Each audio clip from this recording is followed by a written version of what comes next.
నేను ఇప్పుడు నిర్దిష్టమైన ఆరోపణ చేస్తా ఉన్నా రేవంత్ రెడ్డి గారు, కృష్ణపట్నం పోర్టులో నీ అల్లుడికి వాటా కోసం ట్రై చేస్తున్నావా లేదా? చంద్రబాబు నాయుడు ద్వారా లాబింగ్ చేస్తున్నావా లేదా? బీజేపీ ద్వారా నీ అల్లుడికి కృష్ణపట్నం పోర్టులో వాటా కోసం ట్రై చేస్తున్నావా లేదా? ఇది నిర్దిష్టమైనటువంటి ఆరోపణ నీ మీద చేస్తా ఉన్నా. నువ్వు ఇటీవల కాలంలో చేసినటువంటి కొన్ని కార్యక్రమాల ద్వారా మాకు అర్థమవుతుంది అదే.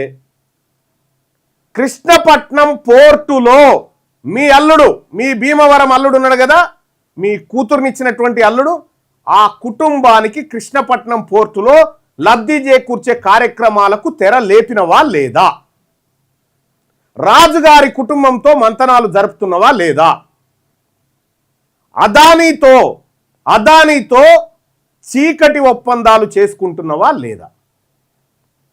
ఇది తెలంగాణ రాజ్యాధికార పార్టీ మీ మీద చేస్తున్న నిర్దిష్టమైనటువంటి ఆరోపణ. ఇప్పుడు ఎన్టీవీలో కథనం వచ్చిందని చెప్పి ఎన్టీవీ మీద సిట్టేసి పోలీసులు పోయారు కదా, ఆంధ్రజ్యోతిలో తప్పుడు కథనం వచ్చింది కదా, చాట్ జీపీటీ చెప్తా ఉంది. డిప్యూటీ సీఎం బట్టి విక్రమార్క గారు ఆదేశించండి, సిట్టు ఆంధ్రజ్యోతి మీద సిట్ ఆదేశించండి, సిట్టేయమని చెప్పండి. ఇప్పుడు ఆంధ్రజ్యోతి రాధాకృష్ణ ఏం కథనం చెప్పదలుచుకుంటే, అసలు ఐఏఎస్ అధికారులు ఇచ్చినటువంటి కంప్లైంట్ అది తప్పని చెప్పదలుచుకుంటూ ఐఏఎస్ అధికారులను కించపరుస్తా ఉన్నాడు.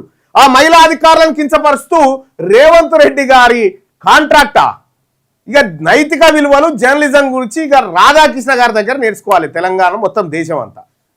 ఈ ప్రపంచం మీదనే పరమ చెత్త జర్నలిజం విలువలు పాటించని పత్రికగా ఆంధ్రజ్యోతి తెరకెక్కిన తర్వాత